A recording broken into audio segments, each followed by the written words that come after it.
tugas tidak untuk kalian membuat narasi?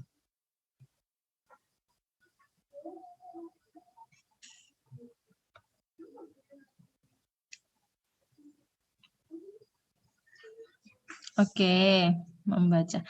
Ada tugas tidak untuk narasi?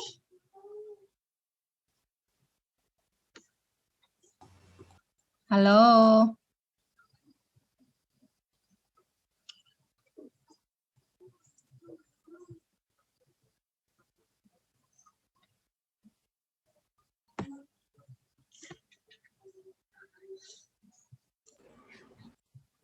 Kemarin Bu Ati mengirimkan video kepada Anda. Sudah dibaca, itu sebagai video yang pas pertemuan ke berapa ya? Kelima kalau tidak salah atau ke-6 ya. Itu saya tidak bisa hadir karena saya kelupaan ya waktu itu. Terus saya bilang akan mengirimkan video. Nah, itu sudah saya kirim. Nah, sudah dilihat?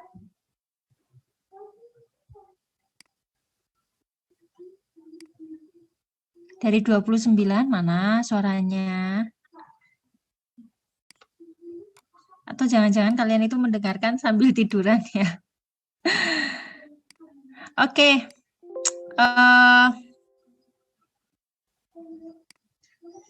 Narasi saya ulangi, ini sebetulnya sudah saya berikan kepada kalian di video.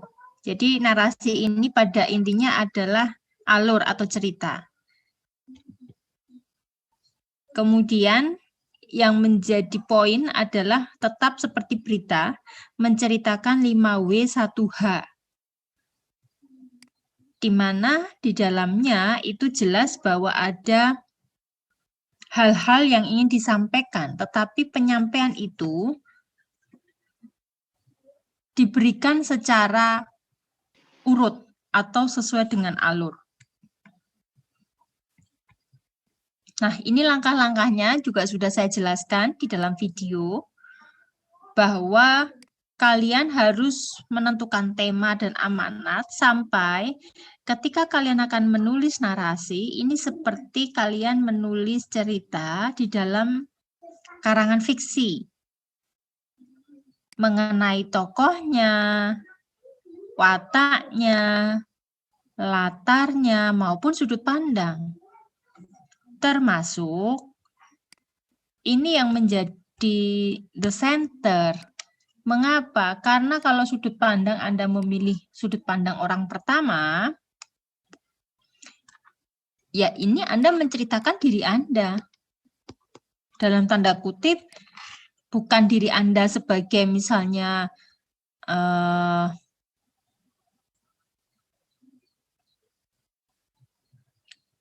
Adinda, atau mungkin Aji Wijaya, atau Andri Dohan, Afisa, tidak.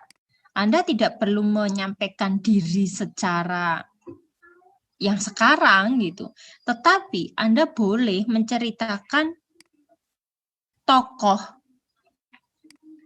yang dimana tokoh itu tidak harus Anda sebetulnya, tetapi Anda menceritakan dia itu sebagai orang pertama. Bu, kalau saya memilih tokoh itu tokoh Joko misalnya, ya nggak masalah. Berarti Anda itu menceritakan tokoh Joko. Anda sebagai Joko. Karena Anda menceritakan diri Anda sebagai Joko. Ya. Itu yang memang nanti akan dilakukan ketika Anda akan menggunakan narasi ini dalam penelitian Anda. Ya, menceritakan langkah-langkahnya, kemudian bagaimana Anda meneliti. Selain nanti deskripsi, narasi ini juga penting. Mengapa? Karena Anda akan menceritakan sebagai peneliti. Nah, ini wajib. Kemudian yang kedua, ada yang menceritakan sebagai orang ketiga. Nah, disinilah yang orang ketiga itu Anda tidak menceritakan tokoh Joko tadi sebagai diri Joko, tetapi Anda menceritakan orang yang melihat Joko. Ya. Anda menceritakan orang yang melihat Joko. Nah, di sini orang yang melihat Joko itu ada dua. Anda melihat Joko sebagai orang yang terbatas yang Anda lihat secara indera Anda. Jadi Anda menceritakan bahwa Joko itu sedang termenung, Joko berpakaian biru, sedang minum, sedang berjalan, tubuhnya pucat, misalnya mukanya pucat, tubuhnya lunglai, itu adalah yang terlihat, terbatas. Tapi ketika Anda menceritakan dia sebagai tokoh yang serba tahu, Anda sebagai pencerita Joko itu Anda menganggap bahwa Anda itu ini titik dulu, dalangnya titik dulu, atau ini Tuhannya. adalah batangnya. Anda bisa membaca, Anda bisa menentukan hidup matinya Joko, Anda yang akan bisa menentukan bagaimana Joko. Yaitu berarti Anda akan menceritakan serba tahu bahwa sampai Joko dalam tidurnya Joko bermimpi, kemudian Joko punya keinginan, Joko punya cita-cita, sesuatu yang seharusnya Joko itu sendiri yang tahu. Tapi karena Anda ingin menceritakan sebagai orang ketiga, menceritakan tokoh Joko itu dengan posisi Anda serba tahu, ya berarti Anda yang melakonkan Joko. Nah, inilah yang perlu ditentukan, yang perlu digarisbawahi ketika Anda menulis paragraf narasi.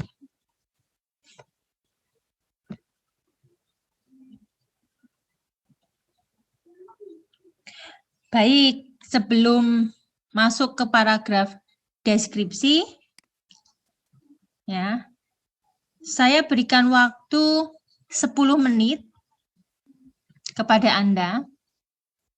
Sekarang pukul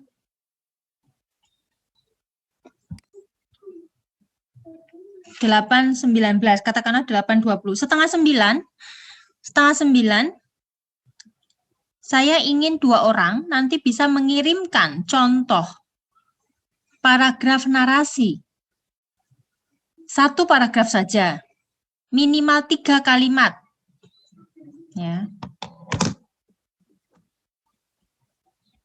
1 paragraf, 3 kalimat, minimal. Oke. 10 menit sampai 8.30 untuk 1 paragraf saya pikir sangat memungkinkan, ya. Narasi juga tidak terlalu susah. Bagaimana intinya adalah Anda menuliskan itu sesuai dengan alur. Yang kemarin sudah buat dijelaskan di situ bahwa ada perkenalan, kemudian sampai ke klimaks, lalu ini selesaian. Intinya seperti perjalanan. Silakan dikerjakan 10 menit, nanti 2 orang yang saya tunjuk bisa memfotokan hasilnya, dikirimkan ke WhatsApp. Saya akan tampilkan di sini untuk kita bahas bersama-sama. Zoom tidak akan saya tutup, sehingga silakan Anda tetap berproses.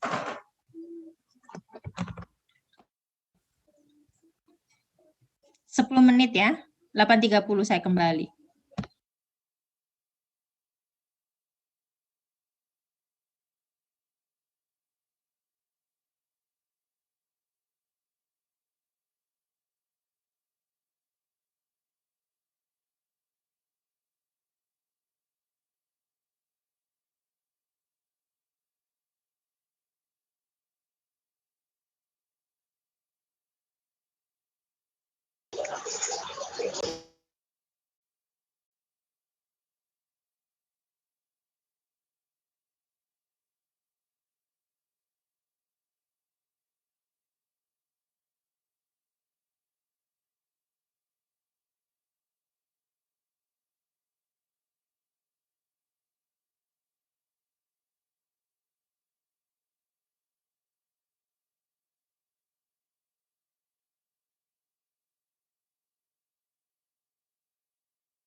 Baik, sudah 8.31. Kita akan mulai lagi. Ini sebetulnya kalian mengirimkannya lewat chat ya, sehingga saya tidak bisa. Bentar, saya akan mengganti di Word dulu, saya copy di Word.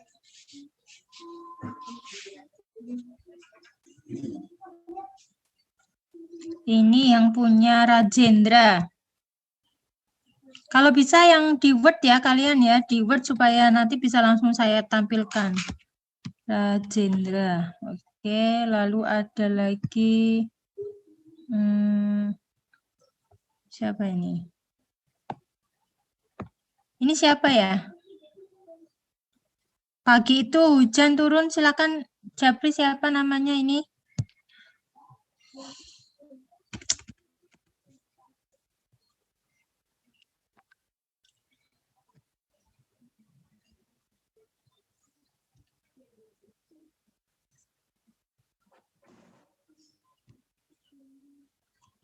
Ya, apakah kalian bisa membaca tulisan ini? Bisa, Bu. Oke, sekarang yang Rajendra, kita akan lihat. Dan satunya punya siapa ini yang sudah Japri buati tadi?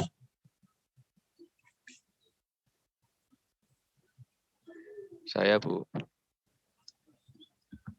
Saiful ya, Julfa ya?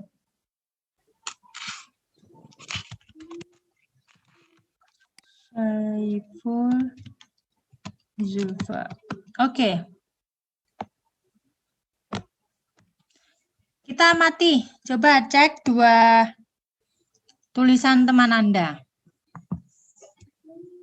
Yang pertama, bak pinang dibelah dua. Kiki dan saudara kembarnya Kiko benar-benar mirip. Mulai dari wajahnya, bentuk mulut, bahkan bentuk hidungnya pun sangat mirip. Meskipun begitu, keduanya memiliki sifat yang berbeda. Sang kakak, Kiki yang relatif kasar terhadap orang lain, namun sangat sayang terhadap adiknya. Sedangkan si adik, Kiko, mempunyai sifat yang lembut terhadap orang lain, namun tidak tahu diri. Keduanya selalu berkelahi dimanapun dan kapanpun. Coba, ada yang mau berpendapat dulu, apakah ini dari tulisan Rajendra termasuk narasi atau bukan?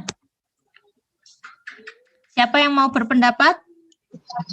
Bu, saya mau berpendapat kalau yang di tulisan ini adalah seperti bentuk deskripsi, bukan narasi, Bu.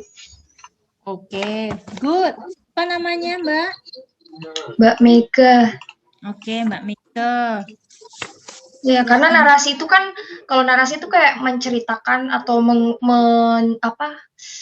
menceritakan kayak suatu kayak kejadian atau peristiwa yang seperti seolah-olah orang tersebut sudah mengalami peristiwa yang dia ceritakan gitu. Kalau deskripsi itu kan kayak terperinci atau seperti kayak mendetail gitu loh, Bu. Jadi kayak kita sebagai pembaca atau pendengar itu bisa, oh ternyata seperti ini ya, seperti kayak mengikuti alurnya juga, Bu.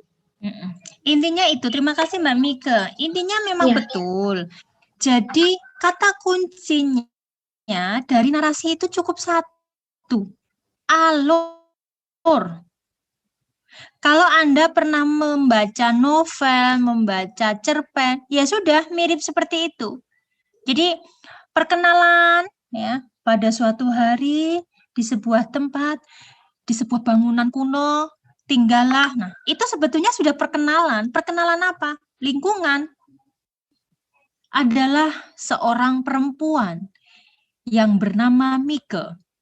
Dia adalah seorang gadis yang saat ini sedang kuliah di universitas swasta di Semarang. Saat ini dia ingin memiliki cita-cita yang nantinya, nah itu adalah perkenalan siapa? Tokoh. Atau perkenalan suasana. Di sore hari yang mencekam, matahari akan tenggelam. Semua hening, semua tidak ada yang berani bersuara. Hanya suara angin yang memecahkan kesunyian pada senja itu. Itu berarti suasana. Tetapi semua tidak lepas dari yang namanya perkenalan. Intinya itu, yang pertama. Lalu setelah perkenalan ada yang namanya konflik. Nah, dalam cerita itu kan nggak mungkin kan dikenalkan, terus kan nggak mungkin, pasti ada konflik. Ya, misalnya Anda punya pacar ya, Anda punya pacar, Anda saat ini sedang menjalin hubungan begitu. Nggak mungkin Anda PDKT, terus nggak mungkin. Pasti ada ketika Anda sudah jadian, mesti ada konflik, macam-macam konfliknya itu. Entah konflik yang secara heboh maupun yang konflik sepele. Ya, ini mau makan kemana? Sembarang. Cewek kan begitu ya. Cowok tanya, kita mau makan kemana yang sembarang? Terserah. Tapi ketika yang cowok itu menentukan pilihannya, ya udah yuk kita makan di X gitu. Nanti yang ceweknya pasti akan bilang, kok di sini sih gitu. Ya, ini mungkin teman-teman yang merasa pasti akan seperti itu. Itu udah konflik. Ya. Yang aku tambah cantik enggak? Iya, aku tambah gemuk enggak? Iya. Tuh kan aku gemuk. Jujur, cowoknya jujur. Tapi ceweknya mengatakan, kok aku tambah gemuk gitu. Tapi ketika yang aku tambah gemuk enggak? Aku kurusan enggak gitu. Iya nih kurusan gitu. Atau aku cantik enggak? Cantik, alah gombal gitu. Padahal itu nggak jujur gitu misalnya. Itu konflik. Nah konflik itu nggak cuma sekadar konflik selesai enggak. Pasti ada yang tetap pada batasan komplikasi. Konflik itu makin menjadi, hal sepele makin menjadi. Ya. Nanti kalau tiba-tiba mati seperti biasa, bisa on lagi ya, masuk lagi di password dan yang sama ya.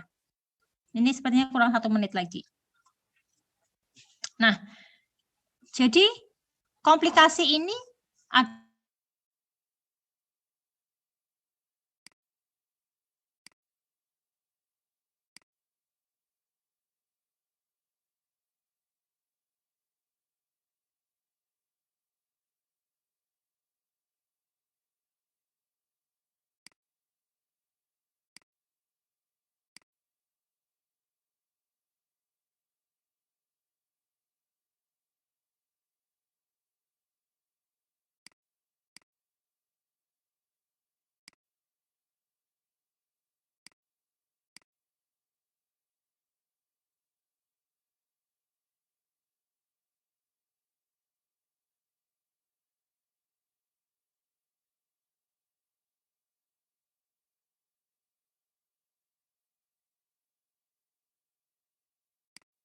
untuk yang narasi yang sudah mengumpulkan sudah lumayan banyak.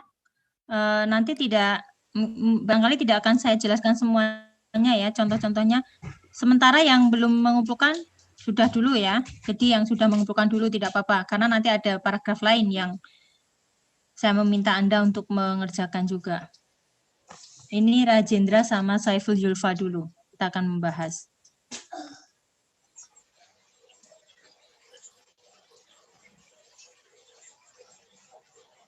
Oke, kembali ke tadi bagi yang sudah masuk ya. Jadi pada polanya adalah setelah perkenalan, kemudian ada konflik, komplikasi. Nah, di sini tuh pasti ada titik tertinggi yang disebut klimaks. Di mana cerita itu pasti ada titik puncaknya. Bu, kalau paragrafnya cuma 1, ya biasanya paragraf cuma 1 itu ya tidak terlihat sekali. Jadi bisa di awal-awal itu ya perkenalan hanya 1 kalimat, kemudian mulai konflik yang kedua, ya termasuk klimaksnya mau dimunculkan juga bisa. Tetapi memang tidak secara terlihat dengan detail, seperti kalau memang dalam cerpen atau novel yang memang ceritanya itu alurnya sangat panjang, ya. Lalu intinya adalah di terakhir itu selesai. Pasti ada perkenalan, pasti ada selesaian. Karena apa? Di sini yang menjadi ya kronologis tadi, ya. Jadi itu ya, Rajendra nanti mungkin bisa dibenahi. Ini lebih ke bisa dikatakan perbandingan, ya. Ini bisa dikatakan perbandingan. Nanti ada sendiri yang perbandingan. Ya, tidak apa-apa. Nanti bisa diperbaiki ya. Kemudian yang Saiful Yulfa. Pagi itu hujan turun dengan lebatnya. Budi yang sejak tadi duduk kebingungan, ia cemas kalau dirinya tidak bisa berangkat sekolah pagi itu. Ia bisa saja memutuskan untuk tidak berangkat. Namun ia tak ingin ketinggalan pelajaran sekolah. Lagi pula ada ulangan matematika. Namun apa daya jarak sekolah yang jauh dan hujan yang begitu lebat membuatnya absen pada hari itu. Ya, ini sudah menunjukkan sebetulnya bahwa ada urutan waktunya. Mulai dari pagi hari sampai ya dia harus memutuskan untuk tidak hadir ya. Nah, ini ada selesaiannya. Klimaksnya ya ini sebetulnya ada konflik batin. Jadi di sini nah konflik itu sebetulnya juga menjadi hal yang perlu kalian ketahui. Konflik itu ada yang konflik batin, artinya dirinya dengan dia dengan dirinya sendiri, konflik batin. Kemudian dia atau orang itu dengan teman, ya, dengan orang lain. Misalnya ya punya teman 2, kemudian biasanya kalau dalam cerita itu ada pihak ketiga misalnya. Itu yang sering terjadi. Atau punya jalinan hubungan tidak direstui oleh orang tuanya misalnya. Itu berarti konfliknya dengan orang lain. Ya. Tapi kalau batin ya seperti ini. Hasrat ingin tapi tidak sampai gitu. Ya. Itu biasanya konflik batin ini lebih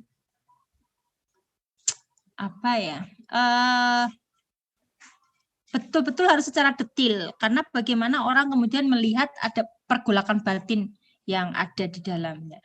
Kemudian bisa saja konflik dia dengan Tuhan, konflik dia dengan alam, itu bisa banyak. Di dalam cerita itu memungkinkan banyak yang memang harus diceritakan.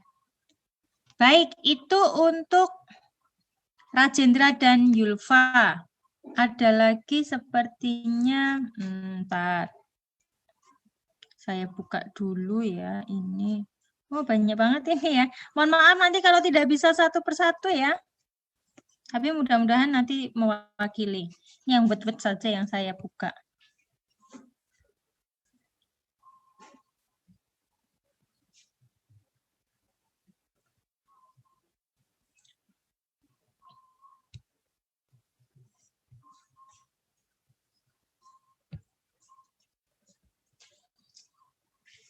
Oke, saya akan memberikan contoh 3 lagi yang word-word yang sudah berkirim ke saya.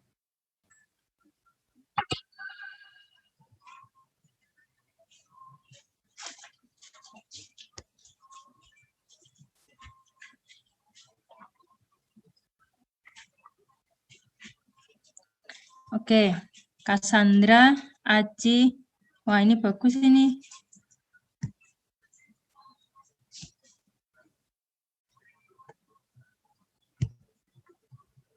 Apakah bisa terlihat?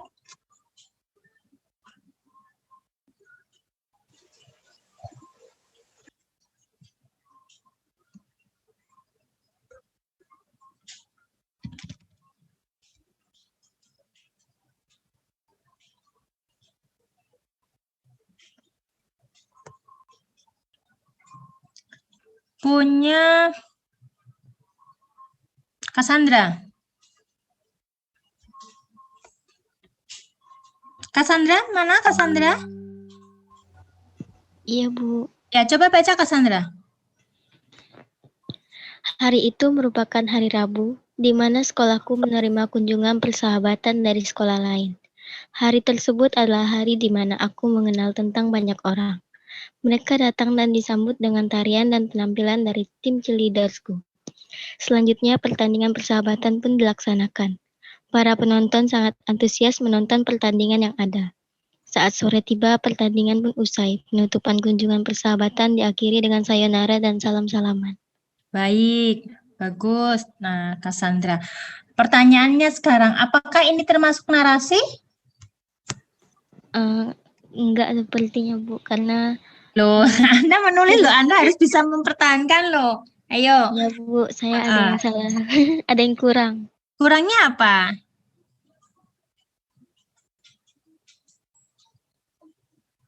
Kurangnya apa? Mbak Anda jangan terkecoh. Kalau memang Anda memang sudah meniatkan untuk menulis narasi dan itu memang bagi Anda narasi, ya tidak masalah. Gimana? Ini apakah narasi? Tidak Bu. Loh, tidaknya di mana? Kurang seperti yang orang pertama tadi Bu. Gini ya, ini untuk semuanya. Kalau nanti Anda menulis penelitian atau menulis makalah, kemudian ada statement dari entah itu dosen, entah itu ada pertanyaan dari peserta atau mungkin teman lain, Anda jangan terkecoh dengan pertanyaannya yang di situ Anda malah bahasa Jawanya itu gamang, Anda tidak percaya diri. Itu justru akan membuat orang lain itu ragu tulisan Anda. Pemertahanan diri itu wajib. Ya. Ini mungkin di pertemuan 2 kali lagi kita akan bertemu ke retorika ya, lebih ke bahasa lisan. Ya. Suara Mbak Cassandra bagus ya. Jadi Anda kalau bisa jangan hanya sekadar belajar bahasa Indonesia tapi juga belajar untuk berbicara berbahasa Indonesia. Karena ini sangat penting. Nanti misalnya Anda mau bertemu orang-orang, kalau nanti Anda menjadi orang sukses yang berkaitan dengan teknik sipil Anda bertemu klien, Anda presentasi, ini sangat penting. Anda jangan terkecoh dengan bahasa kebiasaan Anda misalnya, logat Anda, jangan, ini harus Anda bandingkan. Ya. Nah, kembali kepada tulisan. Kalau memang Mbak Cassandra itu menulis ini narasi, ya nggak apa-apa, disampaikan narasi. Anda jangan bingung. Nah, yang pertama adalah sebuah pengalaman yang mengesankan. Ini sebuah judul yang memang sudah terlihat narasinya. Pengalaman itu kan flashback ya, ini narasi banget gitu. Ya. Mengapa? Ya kembali kepada urutan tadi. Hari itu merupakan ya, lalu hari tersebut ini kan kronologis sampai saat sore tiba. Ini kronologis namanya. Sudah. Secara syarat sudah alur. Konfliknya apa, Bu? Titik klimaksnya apa, Bu? Nah, tadi sudah Bu Ati sampaikan bahwa satu paragraf ini memang tidak muncul. Ini memang baru perkenalan sebetulnya. Ya. Tetapi sebetulnya nanti bisa diperluas ketika mereka datang dan disambut dengan tarian dan penampilan dari tim cheerleadersku. Nah, ini sebetulnya bisa menjadi seperti penanda bahwa ini yang nanti akan menjadi konfliknya. Misalnya ketika mereka datang disambut dengan tim cheerleadersku, tiba-tiba cheerleadersnya Anda ada yang jatuh satu, misalnya itu konflik. Ya. Itu konflik yang nanti mau diklimakskan seperti apa? Klimaksnya ya pada saat hari H yang seharusnya orang 10 hanya 9 misalnya. Tapi kemudian ada titik terang. Titik terangnya apa? Katakanlah teman yang dulu pernah menjahilin Anda, menjahilin tim cheerleaders Anda, tiba-tiba menjadi penyelamat. Misalnya, ini novel teen lead banget itu, ya. Anak-anak kuliah mungkin kalau seperti Anda tidak mau membaca novel-novel yang serius, ya. Novel serius itu ya novel-novel karya sastra betul ya. Itu ya Anda silakan Anda membaca novel-novel namanya teen lead. Novel teen lead itu ya kalau di televisi ya FTV-nya lah, ya. Ceritanya itu bisa ditebak gitu, ya. Itu saat Bu Ati dulu mengajar di sekolah internasional di Solo, hampir anak-anak yang SMA kelas 2 itu selalu membawa teen lead itu. Dan selalu bilang, ibu mau pinjem nggak? Gitu. Jadi hampir banyak sekali novel-novel yang ABG-ABG itu saya baca juga. Gitu. Nah, tidak masalah. Ya. Tapi intinya ini sudah kronologis dulu. Sehingga Mbak Cassandra sudah menulis secara kronologisnya. Meskipun memang tidak secara total ada konflik dan sebagainya. Ya. Nah, tetapi, saya katakan tetapi, karena ini bentuk tulis, Anda betul-betul harus melihat yang namanya tata tulis. Maaf. Tata tulisnya. Bagaimana Bu tata tulis ya? Ada hal-hal yang perlu digarisbawahi.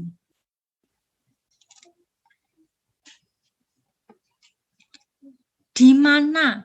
Saya bertanya kepada Anda, di mana itu kira-kira kata hubung tidak? Bukan. Pak Cassandra. Apa kata apa namanya? Di mana itu kata apa? Menunjukkan tempat, Bu. Harus dipisah Pertanyaan harusnya. Ya. Pertanyaan ya. Iya, Bu. Ya enggak? Ya, di mana rumahmu Mbak Cassandra? Itu pertanyaan untuk menanyakan tempat. Memang harus dipisah. Itu namanya yang kata depan. Tetapi kembali kepada kata hubung, Anda jangan menggunakan kata hubung di mana.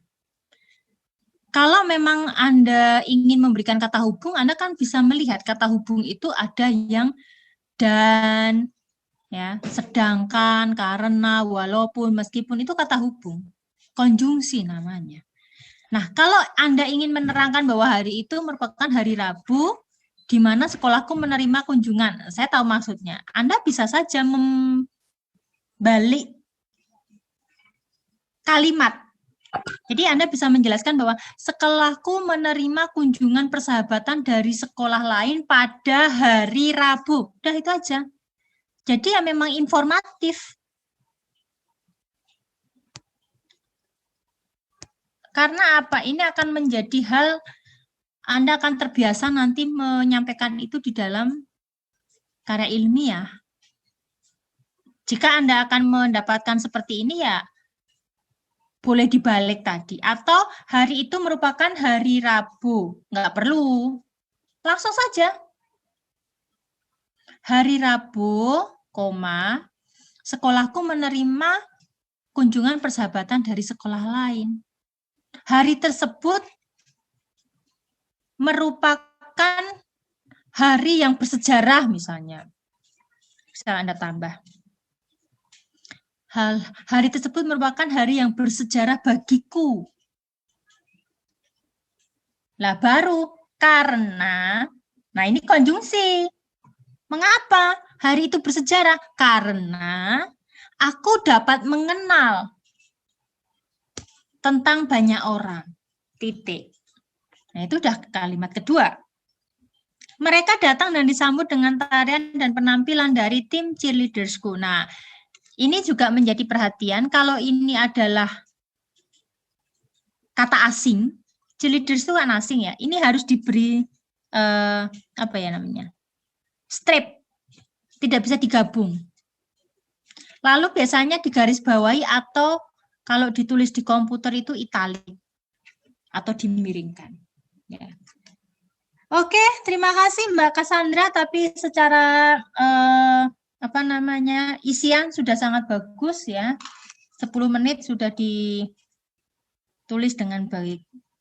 Oke, yang kedua adalah yang sudah saya unduh dari Michael Adi Putra Wijaya. Sabtu lalu adalah hari yang tak terlupakan bagiku. Karena aku mendapat kejutan dari teman-teman SMA. Sebelumnya aku sudah merasakan tingkah laku yang aneh dari teman-temanku. Benar saja, ketika aku hendak pulang dari kampus, teman-temanku langsung melemparkan telur dan menyiramkan bedak di atas kepalaku. Oke, Michael. Benar ya, Michael atau Michelle? Panggilannya siapa?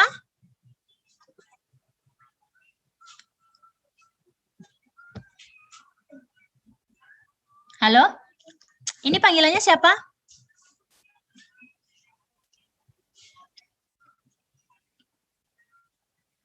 Oke. Ya. Ini ada yang mau berkomentar, silahkan. Kira-kira ini termasuk narasi tidak?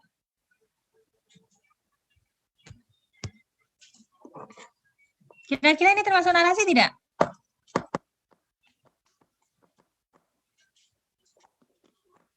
Ada yang mau berkomentar, silahkan.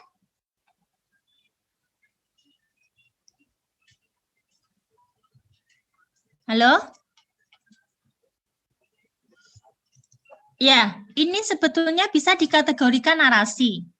Karena juga menceritakan tentang urutan. Bagaimana dia berproses ketika mendapatkan kejutan dari teman-temannya. Sampai ada ending bahwa teman-temannya itu menyiram. Ini ulang tahun ya, mungkin ya. Nah, hanya saja ada hal-hal yang perlu diperbaiki seperti punya Cassandra tadi. Jadi, kalau yang di Michelle ini bisa kata ganti ya, kata ganti apa? Kata depan, seperti di atas ya.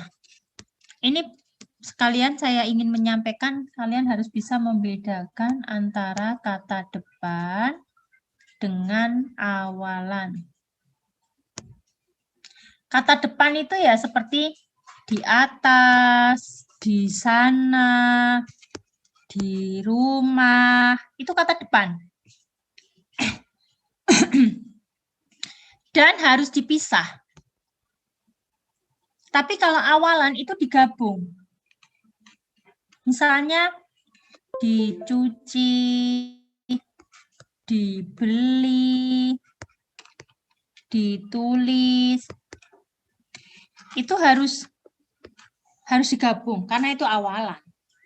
Nah, jadi untuk yang Michelle ya, ini sudah menyampaikan ya, tetapi ini betul-betul hanya 3 kalimat ya, betul-betul hanya 3 kalimat sehingga memang tidak terlalu muncul untuk kronologisnya, tetapi sudah menuliskan bahwa ada Sabtu lalu, artinya pertama ya, Sabtu yang kronologis di awal sampai Sabtu pada saat dia mendapatkan kejutan itu. Baik, itu saya pikir untuk narasi ya. Bu Ati akan melanjutkan untuk yang hari ini.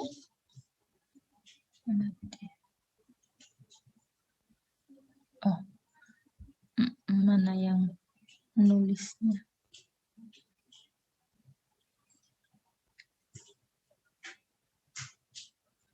Atau ada yang mau ditanyakan dulu?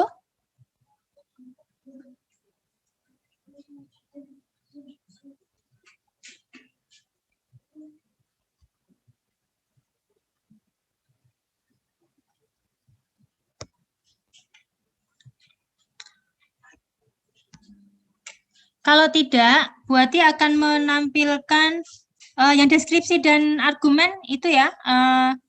Video sudah saya buat tapi belum saya kirimkan nanti ya.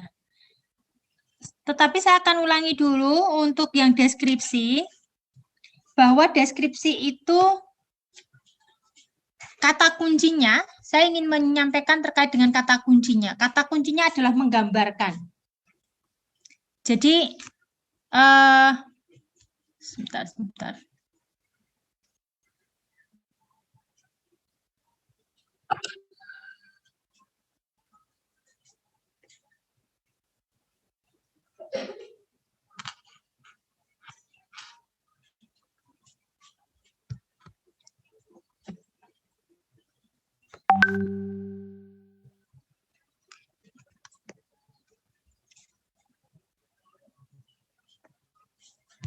Jadi deskripsi itu kata kuncinya adalah menggambarkan yang nantinya kalian menuliskan, tapi tidak, saya akan mintain tugas tidak. Saya hanya menyampaikan bahwa ketika nanti Anda akan menuliskan deskripsi itu lebih menggambarkan. Menggambarkannya apa? Bahwa pada saat Anda membaca sebuah cerita atau paragraf, Anda seolah-olah, saya katakan seolah-olah, ikut ini. Ini sering Anda lakukan sebetulnya tapi tanpa disadari. Jadi Anda cerita misalnya ke teman, "Iku loh, dosen bahasa Indonesia aku memberi tugas gini. Nah, teman yang Anda sampaikan tadi, kemudian teman Anda mendengarkan, itu seolah-olah teman Anda itu ikut. Dia bisa membayangkan, oh, dosen bahasa Indonesianya itu seperti ini toh. Oh, ketika menyampaikan materi itu seperti ini toh. Maka itu betul-betul apa yang ditulis, dilukiskan oleh penulis Anda ya berarti, itu betul-betul bisa dirasakan oleh pembaca. Jadi manakala Anda nanti menyampaikan bahwa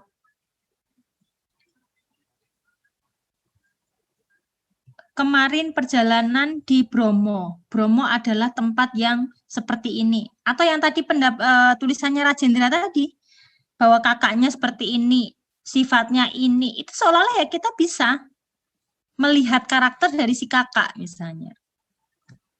Jadi ini yang perlu digarisbawahi untuk yang deskripsi. Kemudian argumentasi. Nah, argumentasi sekarang. Ini yang menjadi penting. Argumentasi adalah sebuah tulisan yang disertai dengan alasan. Tulisannya ini gagasan atau ide.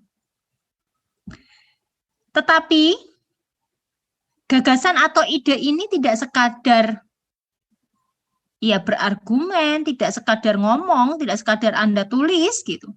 Tapi ada alasannya.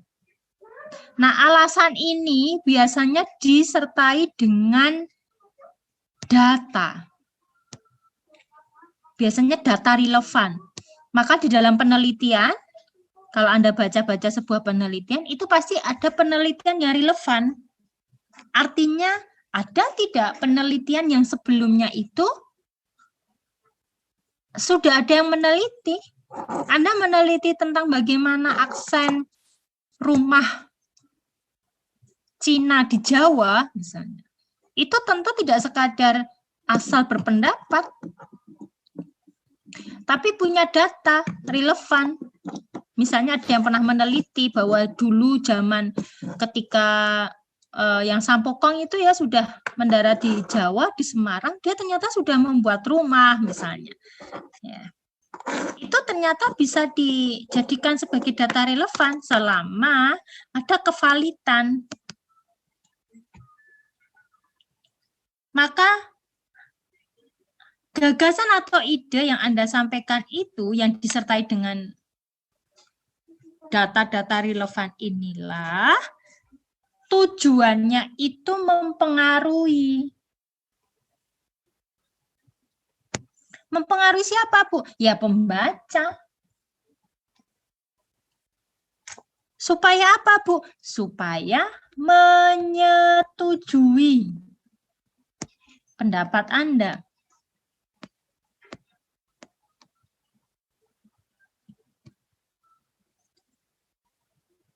Jadi misalnya Anda juga mengatakan bahwa bumi itu bulat. Lalu ada orang yang masih ragu. Mosok. Nah, tapi ketika Anda menyampaikan alasan, data, Anda berusaha untuk mempengaruhi orang lain, mempengaruhi pembaca. Yang akhirnya pembaca itu setuju.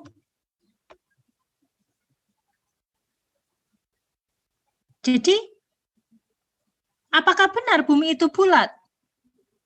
Anda menyampaikan argumen. Ya, kita bisa lihat bahwasanya matahari yang terbit dari timur, lalu tenggelam dari barat, mengapa besoknya kembali ke timur? Ya. Apakah yang bergerak itu Mataharinya atau buminya? Nah, ini pelajaran. Apakah kalau rotasi itu kan bumi berputar pada porosnya. Nah, kalau revolusi, bumi berputar mengelilingi matahari. Berarti yang memang berputar itu buminya, bukan mataharinya. Nah, ini yang perlu digagas, artinya ada alasan. Tetapi bumi itu bulat, bumi itu berarti berputar, toh. Caranya gelinding. Nah, pada saat gelindingnya itu kembali kepada besok paginya, bertemu lagi di bagian timur. Nah, itu alasan, itu fisika misalnya. Tapi datanya, relevansinya, Anda bisa menyampaikan pada saat Columbus itu berlayar, ya, ketika dari A mau ke Z, kok kembali laginya ke A. Nah, inilah yang kemudian Anda bisa mempengaruhi bahwa orang lain itu setuju, oh iya, bumi itu bulat. Karena ada data. Karena ada alasannya. Ini yang masuk ke argumentasi. Dan biasanya dalam argumentasi ini sangat sering ada di bab 1. Sebentar. Di bab 1. Kenapa nggak bisa? Oh.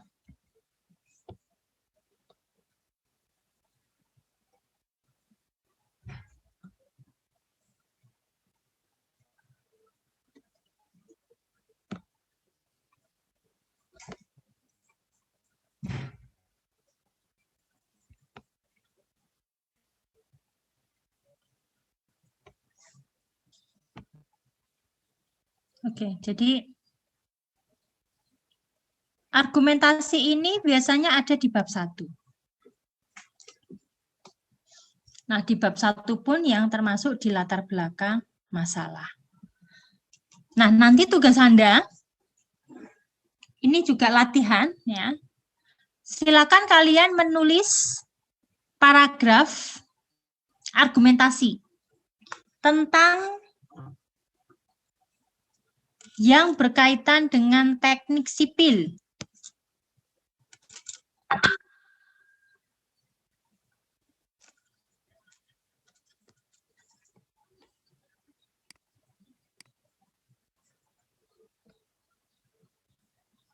Yang berkaitan dengan teknik sipil.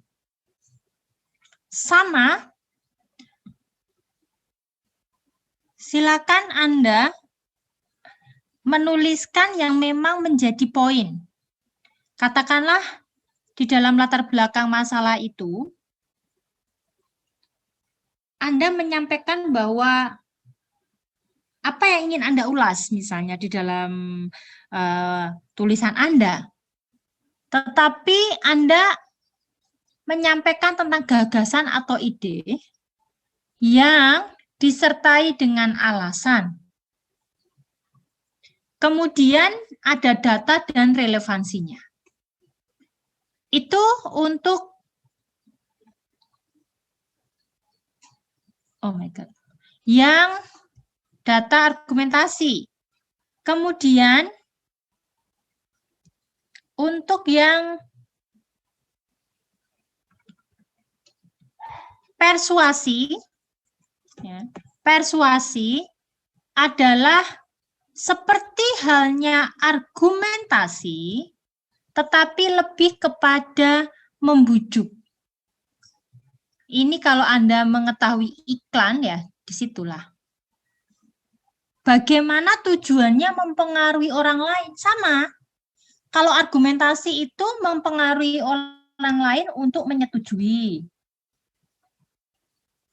Tapi kalau persuasi mempengaruhi orang lain untuk melakukan atau tidak melakukan.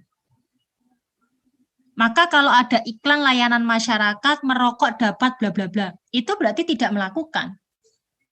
Atau iklan layanan masyarakat pakailah masker, kita diminta melakukan.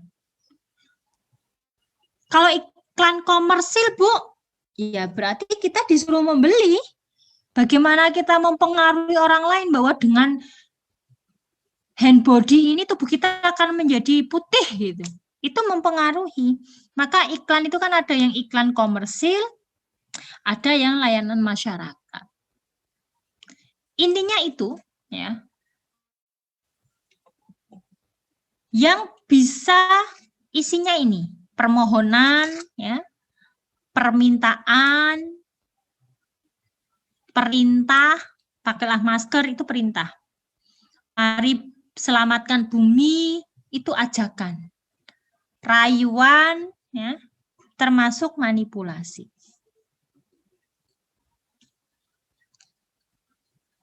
Ada yang mau ditanyakan dulu? Tugasnya untuk yang persuasi ini, Anda membuat iklan, gambar. Sama, yang berkaitan dengan teknik sipil. Berarti nanti 2 ya, persuasi dan argumentasi.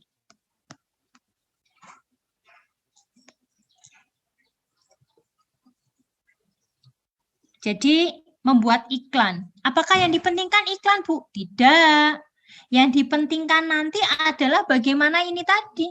Anda memohon, meminta, memerintah, mengajak itu. Supaya apa? Ini tujuannya. Saya ingin Anda bisa membandingkan nanti antara argumentasi dan persuasi. Sama-sama mempengaruhi orang lain, tapi antara argumentasi mempengaruhi pendapat, kalau persuasi mempengaruhi untuk melakukan atau tidak melakukan. Saya pikir itu ya untuk pertemuan hari ini. Kalau untuk eksposisi ini lebih ke menjelaskan ya bahwa ini yang nanti lebih detail di dalam karya ilmiah Anda khususnya di bab 4. Jadi di bab 4 ini bagaimana Anda akan menjelaskan, memaparkan itu sangat penting. Biasanya adalah menjawab rumusan masalah. Ya, menjawab rumusan masalah. Apa yang lebih ditekankan di dalam eksposisi itu biasanya lebih ke analisis. Ya. Lebih ke analisis yang bisa dibantu dengan penjelasan-penjelasan gambar. Maka di bab 4 itu ada tabel, diagram, ya. Kemudian gambar-gambar yang menjelaskan. Anda menjelaskan bahwa rumah di Jawa itu seperti apa, joglo. Apakah joglo rumah di Jawa itu seperti itu? Bagaimana rumah joglo yang ada di Jawa itu yang punya pengaruh Eropa misalnya, pengaruh Cina, ya. Ini yang perlu dijelaskan. Anda pasti menyampaikan gambar. Kemarin buati di Keraton Solo ya, saya di Keraton Solo. Di situ dijelaskan bahwa joglo itu rumahnya seperti ini, hampir mirip dengan joglo yang ada di Jogja. Yang membedakan adalah tinggi tidaknya tiang itu. Termasuk jumlah tiangnya, itu kalau joglo asli itu benar-benar yang ada filosofinya. Ya ini yang perlu diketahui oleh kalian yang nantinya pada bab 4, Anda betul-betul dapat menjelaskan, memaparkan, disertai dengan analisis, disertai dengan langkah-langkahnya, disertai dengan gambar, tabel, diagram, ya. Ini yang perlu ditulis nanti di dalam bab 4. Ada yang mau ditanyakan dulu kah untuk pertemuan hari ini? Saya ingin bertanya. Saya Visa Putri Stella Lita, NIM 20B10045. Bu, tadi yang kalimat deskripsi itu berarti menggunakan sudut pandang orang ketiga, benar nggak Bu? Enggak, kalau deskripsi itu ya bebas saja. Anda memang mendeskripsikan, Anda ya boleh sudut pandang orang ketiga, boleh menceritakan ya pemandangan boleh, kan nggak harus orang juga toh? Iya. Iya kan, Anda bisa menceritakan bagaimana keadaan banjir di tempat mana, itu kan bisa. Anda menceritakan gempa bumi di mana, itu kan Anda bisa. Tapi benar-benar Anda menceritakan dari bukan Anda ya, dari hal yang Anda lihat gitu. Tapi Anda menyampaikan itu di situ. Termasuk Anda menyampaikan diri Anda pun ya nggak masalah. Aku adalah ya, seorang mahasiswi dari Universitas Katolik Sugio Pranoto. Aku memiliki hobi, rambutku panjang, tubuhku. Nah, orang yang akan membaca tulisan Anda pasti akan membayangkan bahwa oh, ini toh gitu. Ya, jadi tujuannya ya orang tersebut bisa membayangkan apa yang ditulis, bisa melihat apa yang ditulis, bisa seolah-olah ikut merasakan. Ya, aku merasa kedinginan ketika berada di Bromo.